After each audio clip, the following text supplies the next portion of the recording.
Three, two, one, and we're ready. Welcome everyone to Someli.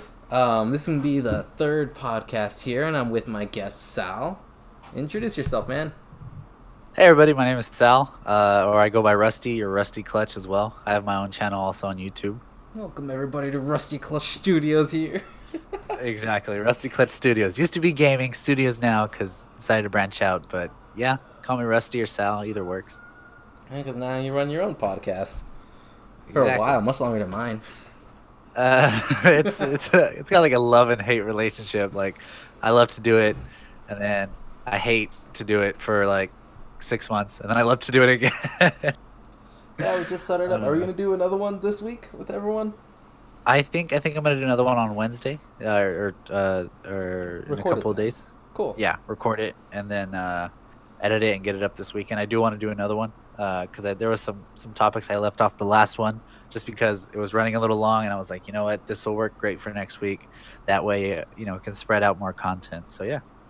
All right. So what I want to talk about this time around is basically how people kind of interact with one another. Because one thing I've been kind of paying attention to is, I guess, there are certain kind of like character traits that I have seen in my workplace, which I guess help people succeed and do well. Like I guess it's being more open to one another, and Uh-huh. also part of what I'm doing, I'm talking to lots of, if I get lucky, like at least 50 different people a day. And it's interesting seeing the variety of different reactions you'll get. You'll see some people who don't want to talk to you at all. They'll just won't even give you the light of day. They'll look at you, shake their head, walk away.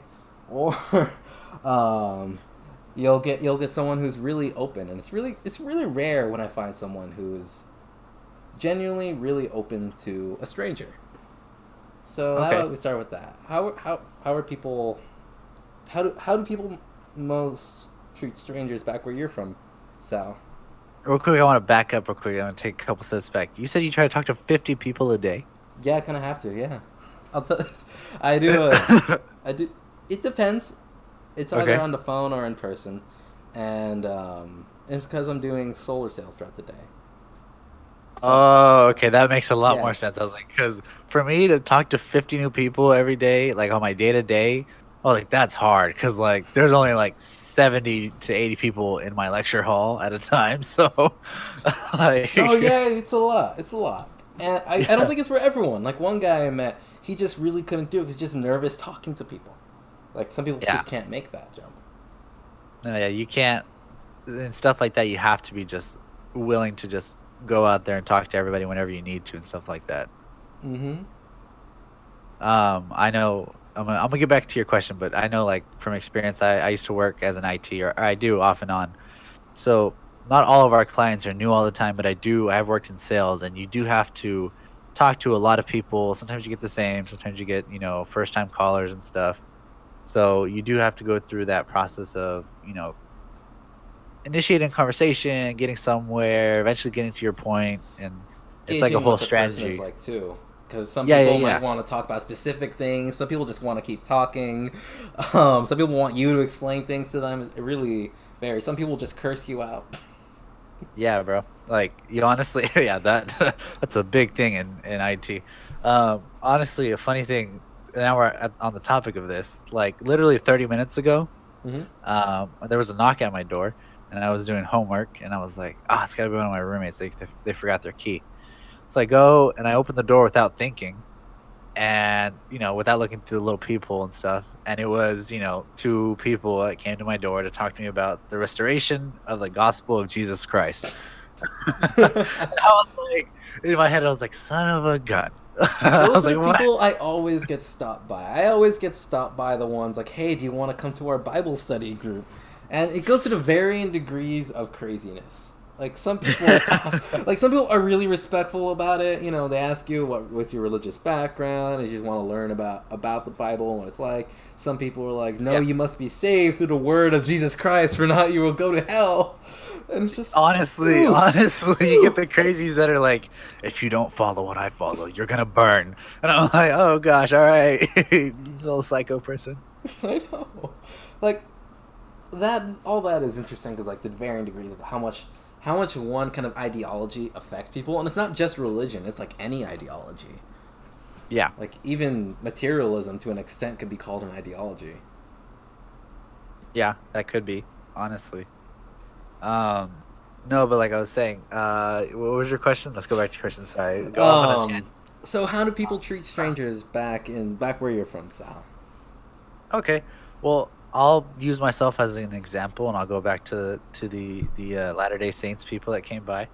Even though I really didn't want to talk to them, I still sat there and I listened to what they were saying, and I took it all in, and yeah, thank you so much. That was very interesting. And then it like comes the question where like, would you like us to come back? Can we have your number? Do you want? And then that's where I kind of like, how do I say, like, I'm not trying to be rude to them or in a way, even if like they have way different beliefs than I have or whatever. Like it's like, okay, can I have a pamphlet? Why don't you give me the address of your church or whatever? And if I get a chance, I'll go check it out myself. And basically in the conversation in a way where like I don't offend them, but they still have a chance to interact with people because, like I said, I don't want to interact with them just because like I'm Busy. not gonna go. Yeah, I'm busy. I'm not gonna go, but I did. So I'm gonna make sure that they get out of it a meaningful conversation, just like I did. Mm-hmm. And I think back home, at least where I'm from, because I come from a very small town, um, it's basically it's like a very homey vibe, like everywhere, or mostly everywhere. Everywhere you go, really, it's like a hometown. Tractors everywhere, cows, fields, like crosstown rivalries, like that kind of thing. Where like a lot of camaraderie. So people I think are more willing and open to talk to strangers. Like you'll be like at a football game and there'll be two families sitting next to each other and they don't even know each other but they're cheering for the same team and then they get into a conversation and they're like, oh yeah, my son's this and my, like they just go back and forth and they're more willing to have experiences like that. Or like you're at the store and like you could like I'll be at a store and I'm clearly not in like in like a uniform for the for the store.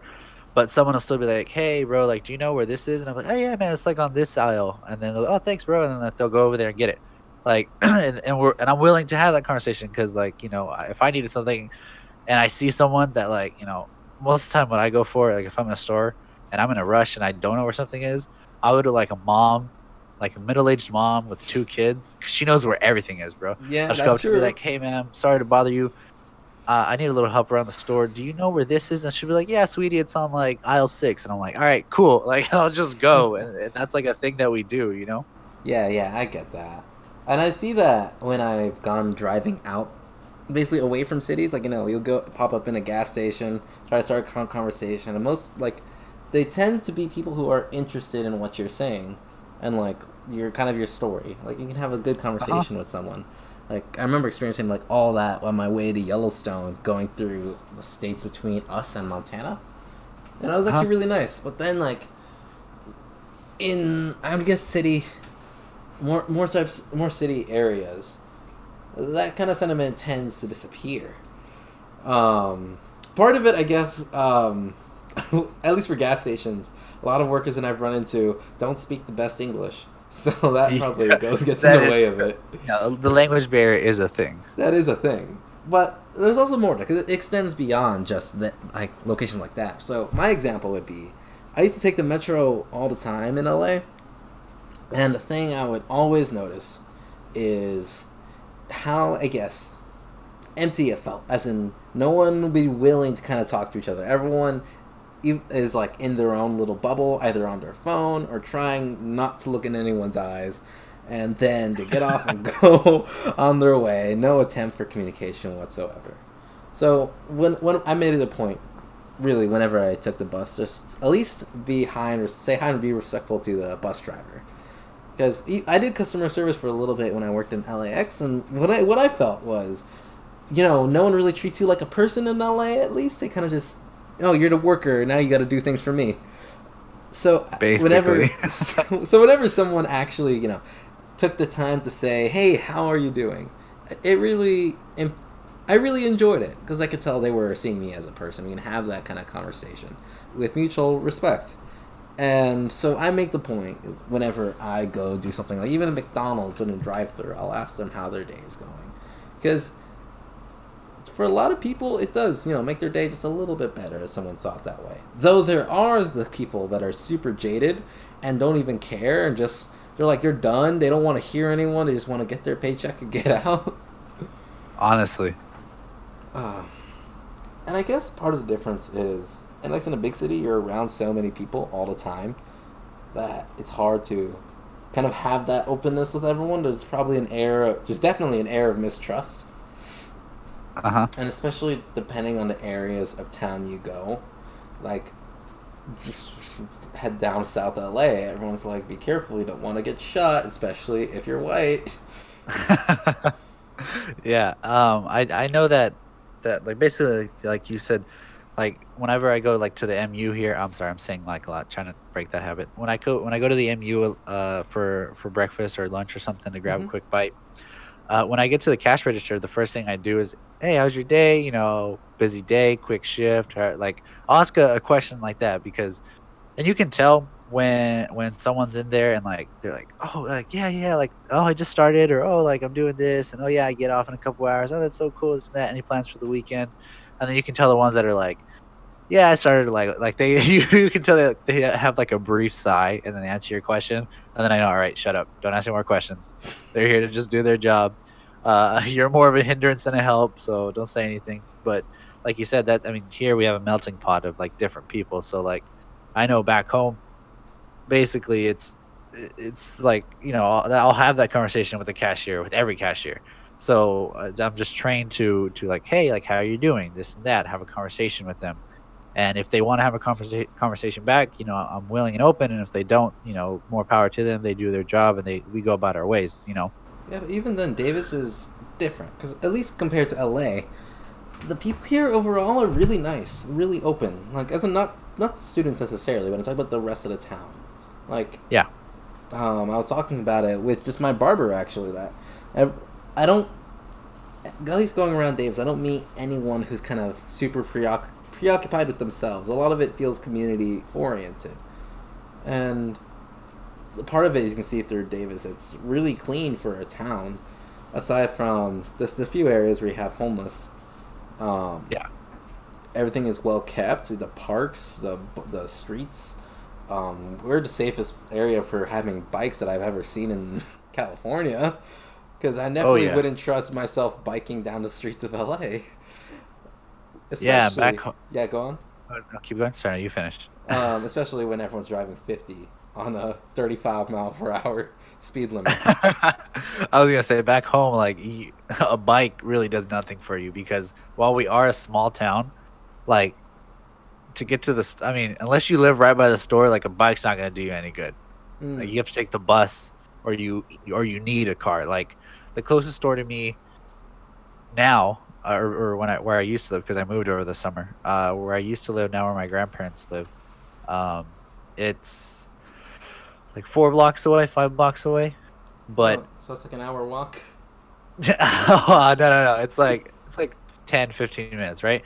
But the next closest store, like a store like a Walmart or a Foodsco or something, because it's like a food store, the closest one, but it's like a smaller food store, like it's not, it doesn't have everything. And then the next closest store is all the way like across town, like a 10-minute drive. So you can imagine biking. Huh. And that also has to do with where I live. I live on the west side of town, where there's a lot more smaller shops, but not a lot of bigger chain stores. You live on the east side of town, you live near a lot of those big chains, but even then, a lot of those big chain stores are on the edge of town. So even if you live on the east side, it's still a 5-minute drive. Just like, it's very weird. It's not centralized. It's more like everything is on the middle and on the sides, and then you have like one corner where everything's at. Huh. So if you need to get something, you go to that one corner. So, and I'm curious, how do people feel about the small businesses back there?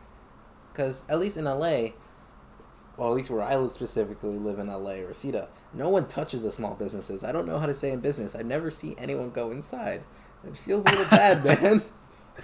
No, it's small business is everything back home. Like you see them pop up all the time. You see them close down all the time. And I think because it is a small town, like if you can get enough traction and enough people behind it, it'll grow really quick, and you'll be like popular in town.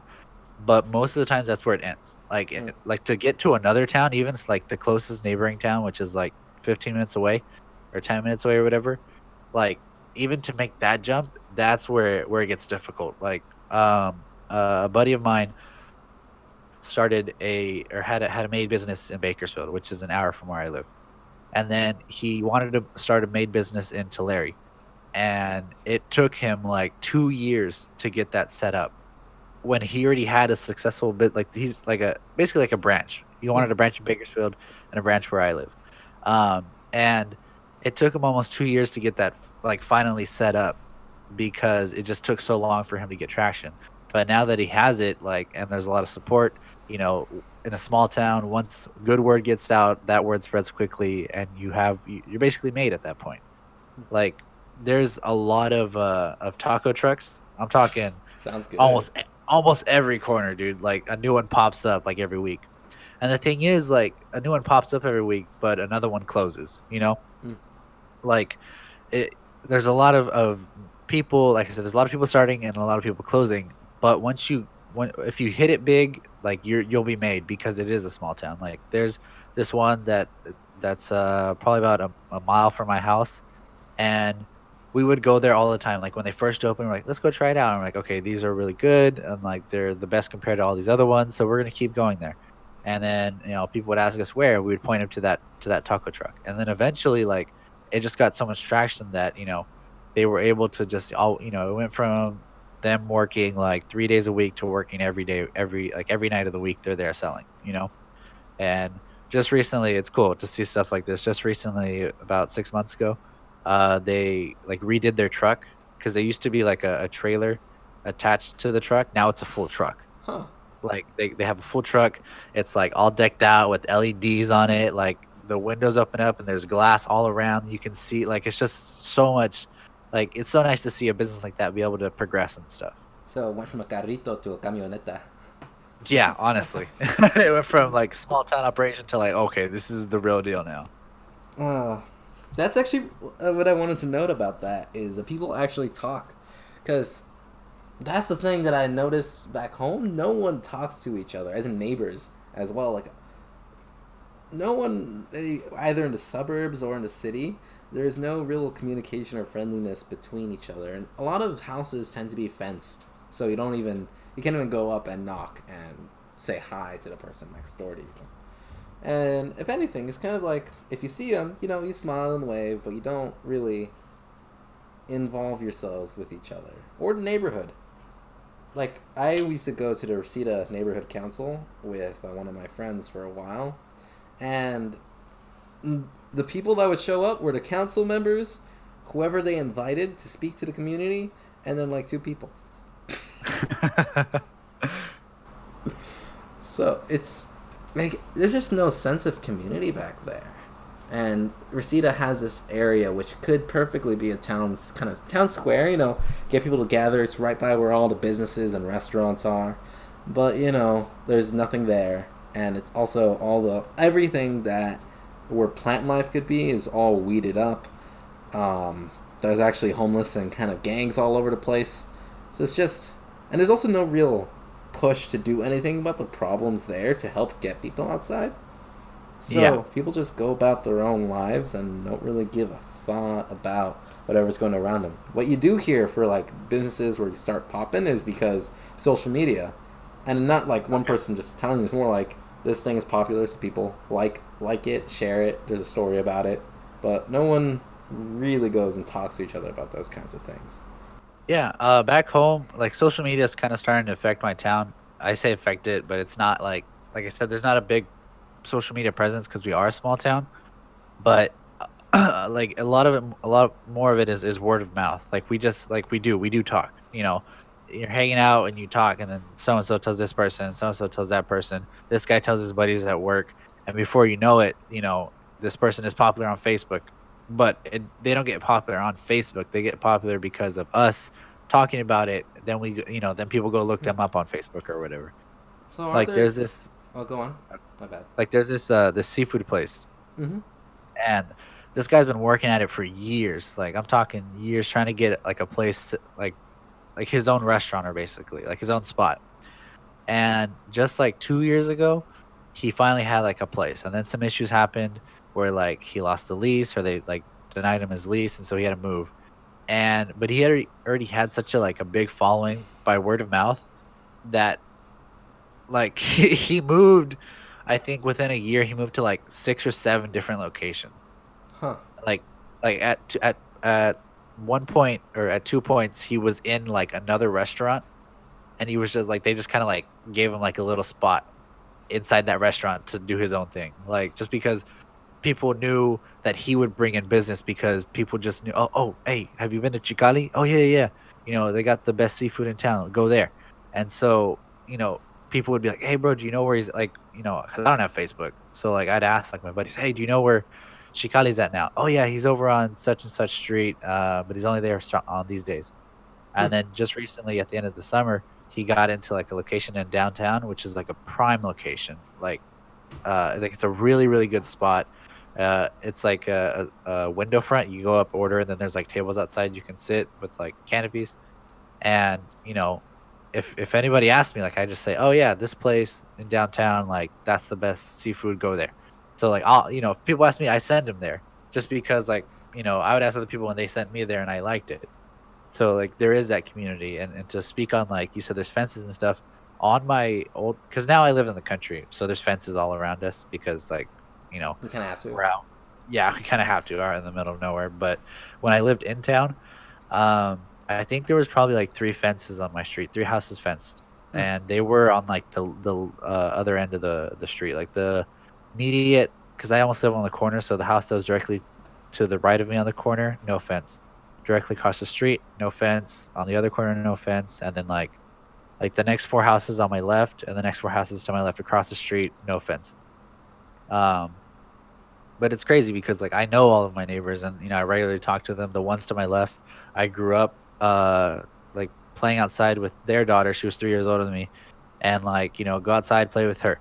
Or across the street was yeah, like honestly, like it's crazy because your friends live right next to you, and you get to talk to them. And like I know her parents very well, and whenever I go like back to visit, like, and I see any of my neighbors outside, I go up and they ask me, because they know that I go to college. They even know where I go to college. They know like what year I am. You go up to them and talk. They're almost like an aunt or an uncle. That's how community oriented it is. They'll be like, how's school? Like, you still got like another year left. How's that going? This and that. How's the family? And it's nice because across the street, it's funny because like a lot of these go way back, like across the street from where I lived. um the family that lived there, or the family that lives there, um they knew, or he knew, the husband knew my mom growing up, my mom and my mom's siblings growing up. Like he basically hung out with my mom and her 2 brothers and sister like their entire childhood, so he's basically family. Like, Huh. he's like my uncle. Like, when I see him, like, I call him my uncle. And then, like, the people on the corners, like, everybody's really nice. Everybody. It's funny because I live in a predominantly Mexican neighborhood, but there is a very old white family that lives on my block. But, like, we totally, like, accept them because of the fact that, like, if anything ever goes down, like, they're the first ones to know, and they'll call the cops. Like, we've had people, like, try to break into cars before, and they're just so like attentive that like even when we go on vacation, like we knew nothing would happen because they would take care of us. We didn't have to ask them. Maybe it's because the Latinos are around. They know how to watch. Yeah, honestly, yeah, I think they were just always on edge because they lived in a Mexican neighborhood, but it helped us out because you know if anything happened, like they were always paying attention, so like they're the first ones to call the cops whenever they saw something going down. See, I always appreciate it when I hear things like that. Because I just saw that recently on one of the days I went working. I think it was somewhere near Roseville. It was like around 3 p.m. and all the kids in the neighborhood, and there were like so many of them, like from ages of like 5 all the way to like 12, all hanging out, kind of playing with each other, going to each other's houses. You see the parents come out and talk to each other, and that is so rare that at least everywhere else that I've seen. like usually if like parents would become friends, that's because well the kid became friends with another child and they went to go hang out, and then that's when the parents start talking to each other instead of the parents naturally meet because they're neighbors and they let their kids out to go see Yeah. them. It's just so different. Where do people like else do people do just to get together in a community? Is it through church or is it like community events? At least for us, because I'm to the viewers, I'm Hispanic myself, or I'm more specifically, I'm Mexican American. And just that'll give you guys a little bit of a preface. But for us, really, when I was in high school, I did get together with a lot of like the local like church groups and stuff. I was doing my confirmation, so in those classes, you're with a lot of other high school students, so you meet a lot of people, and you guys just like volunteer or hang out, and you get to know people like that. So that's what I did a lot was that, and then like family wise, yeah, a lot of the times like especially with us, like whenever we would have because we do like taco sales to raise money to send to Mexico every year for celebrations and during Christmas time. Hmm. And when we do it, like, we do it in our front yard, and like the entire block is invited if they want to come. Like sure, it's kind of like a sale, but like it's more relaxed. It's like, hey, come buy some tacos, hang out, let's drink, let's just talk and stuff like that. Or like if we have a party, like a lot of the times what happens is if we have a party and it's too big, like we just block off the street. Really? Yeah, we just like put up, somebody works in construction, and they come by they come by and they put up a couple of like the roadblocks, like the folding ones or whatever, Huh. and the street's blocked off and the whole block is invited and we all just hang out and have a good time. Like that's just how it is That's so because cool. yeah, it's just how it is because like we know that they would do the I don't know, it's like this reciprocation of like we know they would invite us if they had an event and we want them to come over just because it's like a weird like the way I see it is like you never know when you're gonna need to ask somebody for something. Mm. And so that's not saying like be nice to everybody, especially if somebody's mean to you, but like you never want to be the one to cause an issue between you and somebody else. Like if they have an issue with you or whatever, fine, you move on with your life. But you never want to be the one that causes an issue because what if later on down the road you need something and they're the only ones that can help you with that? Yeah, I get that. And also, I guess from a small town, all you guys really have is each other. It's not like there's a huge amount of people there in the first place. You kind of need to have some people to rely on. Yeah, honestly, it's like, all right, I burned my bridges with all these people, and there's only like six more in the entire town, so I better cool it before I'm run out of town. Yeah, yeah. I don't know. I don't know. See, how would you implement those kinds of things in a big city? 'Cause it's so weird. One thing I listened to, a girl I dated before, she lived in the San Bernardino Valley, which is a valley next to us. Uh-huh. So I'm from the San Fernando Valley, Okay. um, and that part isn't. I think it's in LA County, but it's not part of LA City. It's a whole bunch of individual cities, and I guess the individual cities kind of do share their own kind of community thing. But one thing she does, she used to do. She was Miss Temple City. Temple City was a town she was a part of. So and they Okay. had like a pageants across the kind of neighborhood, and they would have parades. The high schools would march in them, and there would be competitions between, I guess, the Miss whatever of each town, and each kind of area had its own identity.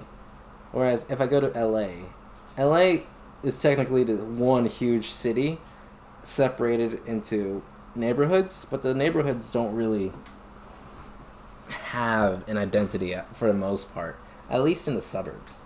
I know less about the city, and I know certain areas of the city have their own kind of identity, but it's in a very small capacity. Okay. No, yeah, because like at least back home we have like a Miss redacted name of my town. Whatever, I don't care. But, like we have a Miss Tulare, and that's like we have a parade for her, or she's in the parade whenever like we have the annual parade, and it is like this and she's like voted on by like everybody in the town, like votes and stuff. Like it's funny. It's like a little ballot they send to you, and who are you voting for, Miss Tulare and stuff. And it's like, oh, I know, like my mom. I think my mom asked me one time, was like, do you know her? And I was like, oh yeah, she's like the, at least when I was in town still, I was like, oh yeah, she's the, the flute section leader. Like I started like naming all these things that I know about her because like it is a small town and word travels. So like you can have stuff like that, like you said, where people can vote on that because enough people know enough people. Like even if my mom didn't ask me, she probably could ask somebody else and they would be able to tell you something about someone like that. Like even myself, I mean, I'm not saying I was known, but like at least in my high school, like a lot of people knew me, you know, Mm. just because, and that's the thing is like one, it was because I was, top of the class or whatever. So a lot of people knew me for that, but I was never trying to like put myself out there. But because people just knew of me and talked to me and talked about me, they talked to me about their parents, and then their parents talked about it with their friends. And then all of a sudden, my mom would be at work and be like, "Oh, did you hear about so and so? Like, he got some award." And I was like, "Yeah, that's my son." So it's funny, like it gets back around or whatever, or like that, where like that one girl got Miss Tulare, and it's like, "Oh yeah, yeah, I know her. She's this and this or whatever." And if my mom hadn't heard it from me, she would have heard it from somebody else because it would have just traveled around. And that's why I really like the small town vibe. Mm. I also really like, it's like a double-edged sword. Like it's nice because you have this feeling of almost like an extended family everywhere. Like you're never gonna have to worry about not having somebody there that you know or to talk to or stuff like that. But at the same time, if you ever do anything stupid, everybody knows. Like if you ever do anything really dumb and word gets out, everybody knows. Like Well, I guess I'm it's lucky I didn't live in kind a of small scary. town. Yeah, honestly, bro. Like you do, like when you do something dumb, like you have to like weigh, like you always have to weigh like a dumb, like idea, right? Hmm. But in a small town, you kind of gotta be like, what if they find out? Like you have to like add that little caveat in, like, oh, what if they find out? Does it matter if they find out? Because they might find out, and then you're like, it doesn't matter, and then you do it. Yeah, I get that. So how about we take that to now, here in Davis? Because like, one thing you always, at least I've noticed with classes, like you'll make a friend and they'll just be a friend for that kind of class, or like you'll just see people, but there's really, I guess, no initiative to really kind of talk to one another. You notice that kind of too, right? Yeah, It's funny. I was talking to one of my friends the other day, and she was telling me that like she has like a couple really close friends here and this and that. I was like, yeah, me too. And she's like, "What about in your major?" And I was like, "No, not in my major." She's like, "Why?" And then we had this whole conversation about like how I feel about personally how I feel about computer engineers, but that's like I don't want to go into that. But um, I'm a computer engineer, and I have a lot of engineering classes, and honestly, a lot of my classes right now, the professors don't post notes online because like they they know how lazy we are, Mm. so they know that if they don't post notes, like we have to go to class. And I have a pretty bad track record with going to class unless the class is after 12 p.m. and I have classes at 10. Oh. So yeah, it's pretty bad. I mean, I have a really bad like sleeping schedule, or like not. It's not bad. I still get like the good amount of sleep, but like it's just Some shifted. bad Like hours. So you had what yeah, I had. yeah. Like I It's go to bed okay. at 3, I wake up at 10. It's So okay. like Mine was you go to bed at 5 and you wake up at like a 9. yeah, and it's a shifted kind of sleeping schedule, which that's how I've always been. Even Mm. in high school, I would go to bed really late and I would just wake up early, and on the weekends I would just catch up. So like now that I have more liberty with my schedule, like it's changed. But back to what I was saying, I have like I guess acquaintances in my classes, Mm. but like I don't shoot them a text like, hey, let's go hang out, let's go get like a burger, or like what are you doing this weekend. Mm. I hit them up like, "Hey, bro, I missed class. Can you send me the notes?" Or they'll be like, "Hey, like, did you figure this question out on the homework?" Or like, "Yeah, it's this." Or like, "Oh, do you know like what we're doing in lab this week?" Like that's the extent of our conversations. If I see them after class, then yeah, definitely like or like in class, I'll like talk to them and ask them how their weekend was. But I don't look to make like I don't look to make like other plans besides like the instances where I'm like almost forced to be with them. Mm. So like And I mean, that's not like that's not like they're really cool people, and I'm sure they would have like they're really cool people, and I'm sure I'd have a great time hanging out with them. But like, it's almost like a work relationship for me, you know? Mm. It's like, hey, this person like is in my classes. They're in a lot of my classes. They've been in a lot of my classes for like the past 2 years. I trust them to like not give me bad information. Like if I ask them a question, and I know they trust me in the same way.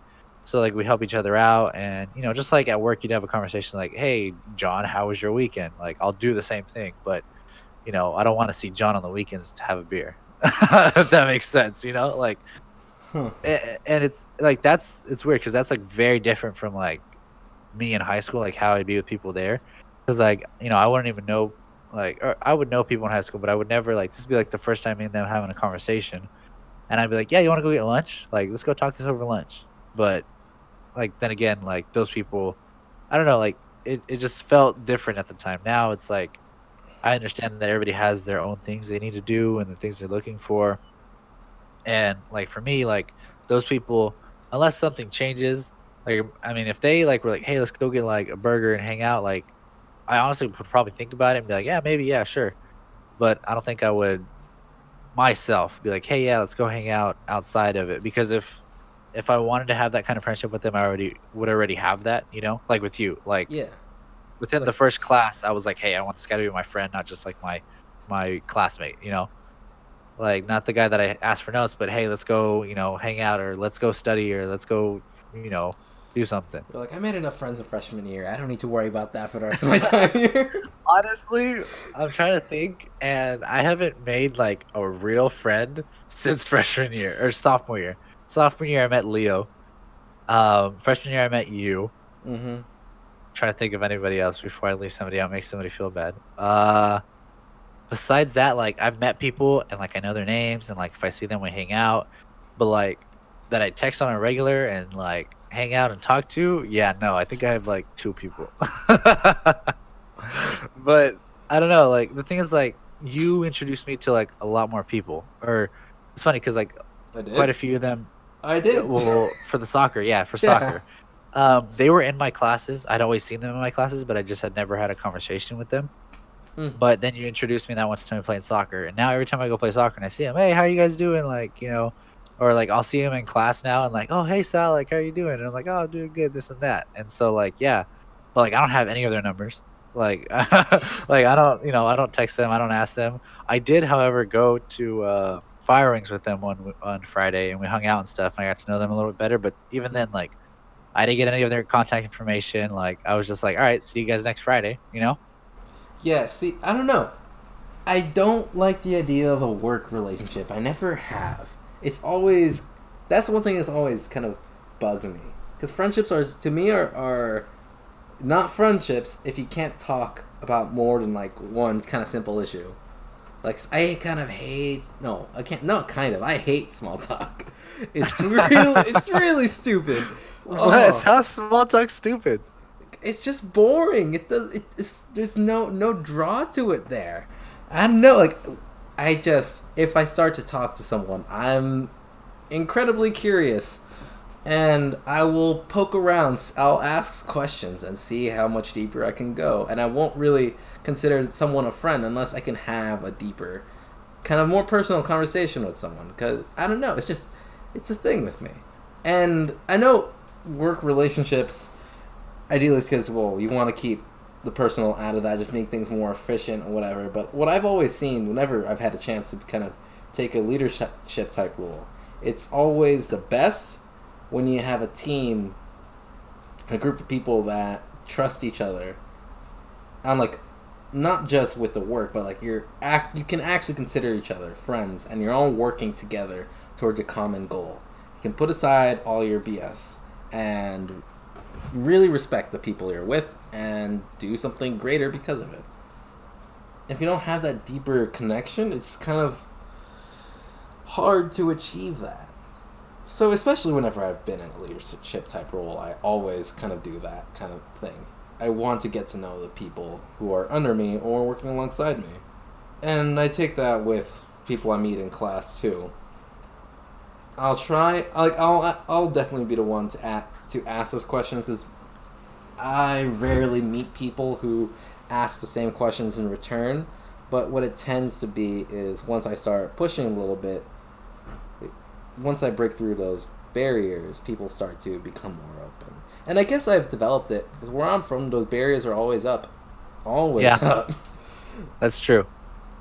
And I don't know. Part of it is definitely because, at least in LA and in the school programs that I went to, people did things not really for any kind of like deeper purpose, but that's because all they knew. Like all the academically oriented students like that spend their whole lives, all their parents told them was they had to go to college and all this stuff. And I guess I've always felt there has to be more than that, and I wanted to see who people really are, what makes them tick, and all that. So this is my own curiosity. So when it comes to community, whenever I go, I try to kind of bring that spirit in. Because for the most part, a lot of people I meet, they rarely experience something like that. And it brings out something in people, which you rarely see otherwise. Huh. I like that. It's like the exact opposite for me. I like that and I respect that, and I can see where you're coming from. But because like my entire life it's always been like people are always open to talk to you about everything. Like I learned to like make these like sections or whatever. Hmm. Like just like you said, out of like efficiency, like yeah, this guy's cool and everything, but he's like a work relationship. So like the small talk comes into play. Sorry, there's a fire truck going by. Give me a second.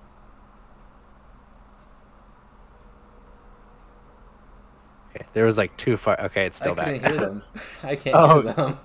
I felt like it was like right in my living room. Like I'm listening and I'm like, no, I don't hear them. I can hear the train, but that's Oh, because of it's closer to me than you. oh. No, yeah, there was like two fire trucks going by. I live like right by the freeway, so I looked out the sliding glass door and I could see them going over the freeway. Hmm. That's the crazy part. Like I can always see like the cars going by. That's cool.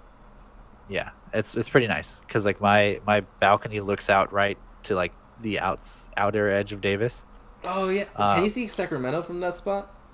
yes, I can. Yeah, I It's always pretty love nice. that. If I lived on like the because there's like a another apartment building like in the same complex but like another section of the apartment like on the other side, Hmm. so it kind of blocks part of it. So I kind of gotta look to the right a little bit. So if I lived in that other one, I would see everything. Mm. Like I would just see fields everywhere and then Sacramento, but it's still a nice view. But like I was saying, like I think that's why I learned to section off or like or make these different kinds of relationships with people. So it's like, all right, I have my friends, and my friends are the ones that I text constantly. I hang out with, I go to things with, we talk on the regular, stuff like that. And then you have like your work relationships, which, the funny thing is like I say work relationships, but the only real job that I've ever worked for a long time is IT, and both of the guys that I worked with are like some of my closest friends. So like after work we will go and have a beer and go to their house and listen to music and hang out and just talk about stuff. But like with or let's like my boss, my supervisor, like yeah, he's cool and all, but like I would never be like, hey, let's go get lunch or something like, or the lady that worked in accounting there, which she's really nice to me. Like I consider her like a friend, but again, like it's like a work relationship friend. Like I would never be like, hey, let's go get lunch, let's go hang out, let's go hang out with everybody and get dinner or something like that. Like if I'm going out with my buddies, like they're not invited in a way. See, that's so Uh, weird because actually everywhere I've worked, I've kind of felt that, like that I can go do that with the people there. When I worked at LAX, it really did feel like like a good team where everyone kind of knew and relied on each other, with the exception of a few people. But for the yeah. most part, everyone was super cool. Like actually, one of my favorite times working there, I worked my shift and I was done for the day, and I waited because my friend was flying out to Canada, so I was gonna go stay with him because his flight was at like 1 a.m. Uh-huh. So I stayed with him and he left, and then I went to go check in on who was in the night shift, and everyone was in the office, and we all started talking, sharing stories, and I guess I started that whole conversation, but it was really fun to getting to know where everyone came from and like who they really felt they are. And one of the story which I'll always remember because it's really shocking to me. There was this girl who was about my age, and we were talking. We were both in agreement how sometimes we can get tired of people. Like, it's just sometimes too much. It's nice to be able to take a break. But then one of the older workers was like, really? Because I don't feel I wouldn't. I don't understand that at all. Because at least in his case, all the people he considered friends growing up, all the people he had opportunities to interact with, were all gone, and he didn't elaborate whether they died or just lost touch. So he really didn't have anyone. So when he comes to work, because we were interacting with so many people all day, it really kind of he really looked forward to being around all these kinds of people, being able to help, of being of some use, and it's just so foreign to him that other people could be like, "Nah, that's too much. I want to rest. I don't need all these people in my life." Yeah, honestly, but that's weird because, like I said, like, and like because I mean the thing is I've worked other jobs for shorter amounts of time, but the one that I worked with the longest was that, and I think that's why I became friends with them. But like I worked a lot of construction, a lot of yard work, a lot of things like that, and the guys that I worked with there, like they were cool and all, but like I never hung out with them outside of work.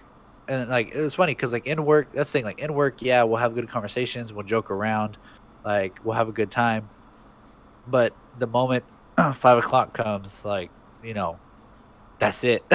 like, I know that sounds weird, but it's like I said because everybody is so willing to have these these open conversations and willing to be invested. Invested is probably the wrong word, but invested in like other people. You have to like almost pick and choose the ones that really matter to you in a way. So like, not saying like you gotta almost prioritize other people, but like I'm pretty sure I saw it somewhere like to have like you can only have like 200, I I've think seen that number, maybe 200 close relationships, and close keep track of them. relationships, yeah, and keep track of them and stuff. So like I said, in my high school there's probably about 350, 380 graduating seniors, and I knew all of them. I didn't know all of them like personally, but I knew a little bit about every single one of them. So it's like, which ones do I really want to have a meaningful friendship with? Because those are the ones that I'm gonna move from like I know a little bit to like I know a lot. And once they become the ones that I know a lot, then they become my friends. You know? See, that's really funny because my graduating class in my program, we're, I think, barely over 50. I think they were 52. And I could say there was a good amount that I didn't really know anything about. And that was the case for everyone there. I don't think there was a single one of us 52 that knew a great deal about everyone. Yeah. And we had the interesting thing about that is a good amount of that 52 had been around each other for 7 years because we've been with each other since 6th grade. Yeah, that's the crazy thing to me. Like, the funny thing is, like, a lot of us came from different middle schools, and so most of us were like, we had only spent 4 years together. But still, I knew, like, maybe there was like one or two people like I didn't know, but when I was going through my yearbook and looking through the senior pictures, it was like, yeah, knew them, had them in this class. Like, I could name you like all of them, where I knew them from, like how I'd met them, what I knew about them at that point, like and that was with all of those people back then. Now, because it's funny, because I was talking to one of my other friends, and she was like, "Oh, what did you think of me in high school?" And I was like, "Son of a gun." I was like, "Oh, yeah, yeah." I was like going through my database, and I was like, "Yeah, this is what I knew you from. This is how I knew you. This and that." She was like, "Oh, that's so crazy, like that you remember that far back." And I was like, "Yeah." I was like, "That's just that's how it works. Like if I met you and I knew you, like I'd always know you. You know what I'm saying?" Yeah. So that's why that's why like it becomes a point where it's like, well, how much do I want to know about this person? Because then that dictates what the kind of relationship that I have with them, you know? So like if we want to move this way all the way back to like why do I have people in my classes that are like acquaintances and not friends? Is because like I see them as necessary and good people, but not to the point where I would want them to be in my inner group. Because then that means that because I don't want to be that type of friend that's your friend but doesn't like I don't know, like pay attention in a way. Mm. Like Yeah, I get like that. if you're like that's why I have like two good friends in Davis, because like I I don't know everything about you, but like I know about you. I know what you're doing. Like it interests me, like how you're doing, all this other stuff. Like I'd be Oh, willing so to check up flattered. on you. Yeah, okay, shut up. Fool. I'd be willing to check up on you, Like these other people, like, if they were my friends, yes, I'd be willing to, but it's like it's almost like do I want to take that step or whatever. Sounds real like relationshipy, but like do I Hmm. want to take that step and move this acquaintance into a friend, you know? And that kind of sounds really like bad when I say it out loud, but like in a way, it's just a way for me to manage the people that I do care about and put more time into them. I guess it's just more of a me thing then, because one, when you said necessary, I was like, no, I don't think people are necessary. That's the first thing that came to mind. Oh gosh. Like, okay, that's a person. Like, if I don't have any interactions with them, it's not like they made an impact on me or anything like that. But if I am gonna Yeah. have interactions with someone, I'm gonna make sure they're worthwhile. Because if they're not, then it's really annoying to me. And I guess I'm really good at remembering things. Like I have friends that I don't really keep up with often, but every like once in a while it could be after between off a year. Like actually on Saturday I saw a friend that I hadn't seen in over a year, and I had talked to a few times, and it was a great conversation. We hung out for several hours. I got food, and I'd say a lot of my friendships are like that. It's not necessarily that we keep up with each other for a long time. I have very few friends that I talk. I don't have a friend that I talk to every day. Actually, I talk to people weekly, but it's not like I have someone who I have every day.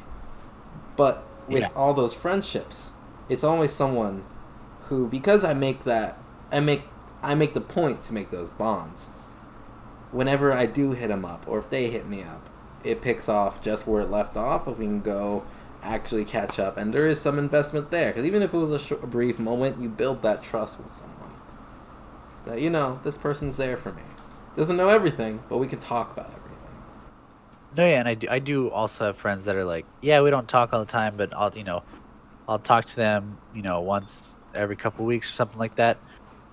But those people I would consider not like in my immediate friend group in a way. Like those are like my immediate friends are the ones that I talk to like, usually once a week.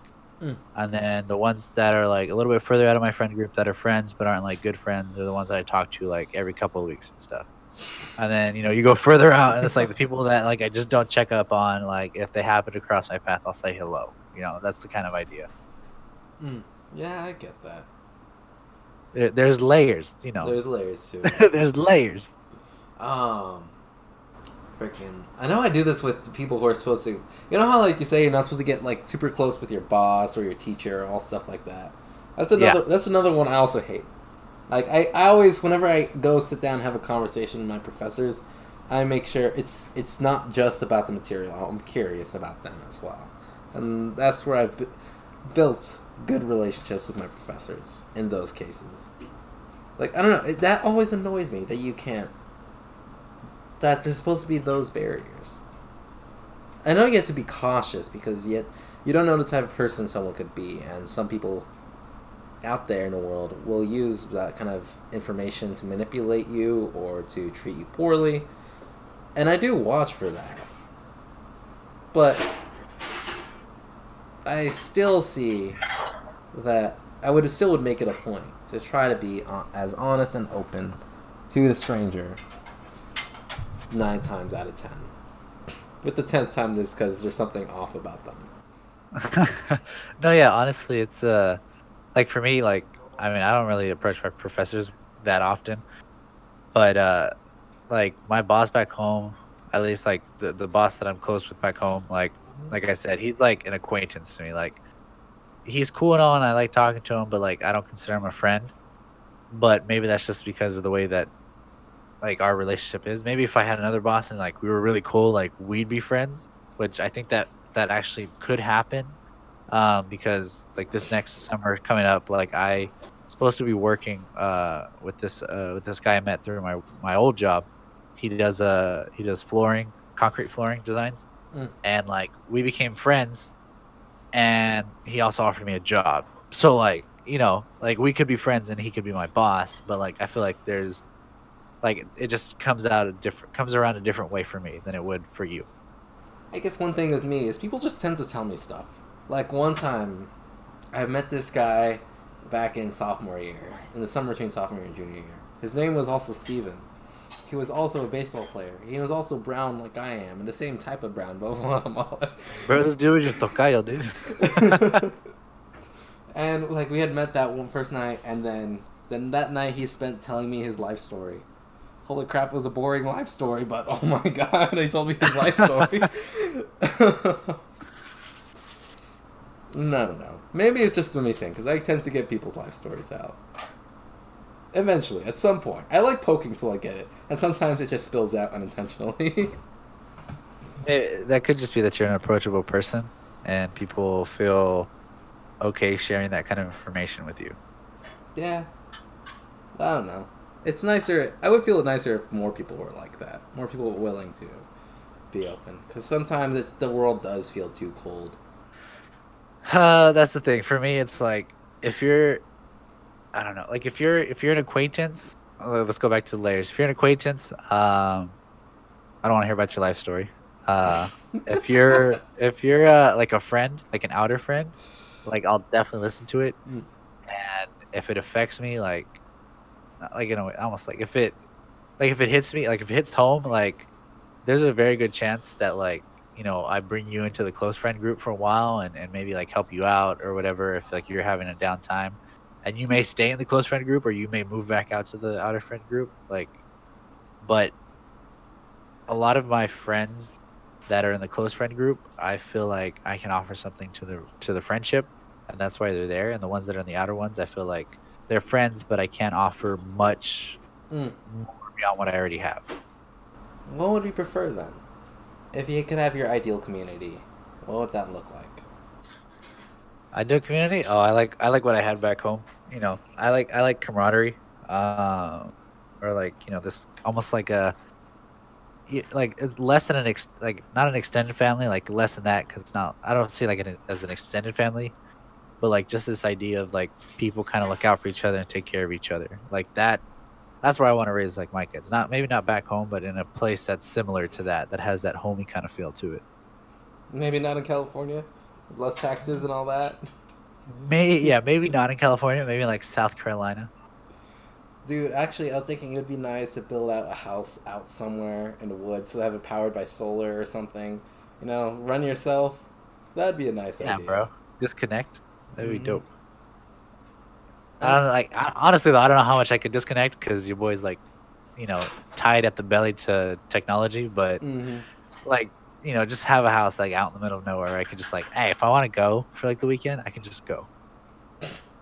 Yeah, that'd be the dream. Like it would be, you would have your job and your home closer to the city where you can work, or and then you have somewhere to escape to where you can take your family out. I would like that. Yeah, honestly. Oh, it would be so nice to have like mountains and forests, lake, not to go fishing. I haven't been fishing forever, man. Like Honestly, I haven't been fishing in a while too. I guess what I'd be looking for in a community, like I don't not where everyone is in each other's lives, but where people are at least warm and open with one another. Like just the like, it tires me where you're walking down the street, no one looks in each other's eyes, no one dares say a smile, and if you do, it's awkward because they don't reciprocate. Or everyone's on their headphones, or everyone's on their phones, or everyone's just so disconnected. It's nice when you have the feeling when, at the very least, if you said hi to someone, it might start a conversation, where people Yeah, could be. you want more. You want more involvement of the community. Yeah, pretty much. Sounds like. I mean, that's fair. Well, I think we've come to like the same kind of agreement of what we kind of like. I think. Maybe that's why we're friends. Huh. Yeah, Interesting. that's What a true. concept. I know. I was actually thinking about it yesterday about how people attract similar people to themselves. Uh-huh. That's why whenever I find somebody from the Central Valley, I almost know immediately they're from the Central Valley. Really? How do you tell? Yeah. just the way they act, the way they carry themselves, the way they talk. Like I don't know. It's just like when you start going with that conversation with them, and you're like, you like, oh my, like you have to be from like somewhere small, You look, and it's weird because you look. like you're not, you're from like a big city and stuff, but Mhm. you still have that same kind of almost ideals of like a small town boy. So like it's weird. Like you have like the same kind of concepts that I grew up with. So that's why I think that's why I was like, this guy's small town. Then you're from LA, and I was like, this guy's not from small town. I was thinking, like, you look at a guy up and down, take a whiff. You're like, oh, you smell like Visalia, aren't you? Is that cows I smell? Oh, is that Davis? Oh. Honestly, bro. All right, I think that's a good stopping point. That's it, All everyone right. out there. It would be nice if you have a like or share, or put your own stories about friendship and community below. We'd love to have the discussion onwards. And I'll link the podcast and Rusty Clutch Studios. Anything else you have to say, Sal? No, that's it. Make sure you guys check out my content. Make sure you guys check out Steven's content. If you're here already, of course He you've plays seen it. games. He plays good games. Hopefully I get back to that. I've been thinking about getting a capture card so I can do like Luigi's Mansion on the Switch because I finally finished it. It's a really good game. It's a lot easier than the first one, at least for me. Like on a first go. Because it holds your hand. Oh, haven't? Because it holds your hand. It tells you puzzles. It's really It simple. does. It really does. But I don't know. It's still a nice game. Like It I'm glad it is. got a sequel. I'm still holding out for a Pikmin 4, but we'll see when that comes out. We'll see. Or Pikmin 3 HD. I'd like that. Honestly, if they could remaster it and put it on the Switch, I would go buy it the first day. There are rumors it might come out, so I'd love to watch you play it. I would love to play it because I've played the first and the second like hundreds of times, both. Which I still got to finish the second playthrough, which will be up on my channel eventually. I might honestly like do like hour-long episodes. I know people probably won't watch them all, but like I might just do those or cut them up and just upload them during the week or something. I don't know. I'll figure it out. Oh, all right. So everyone out there, have a good night.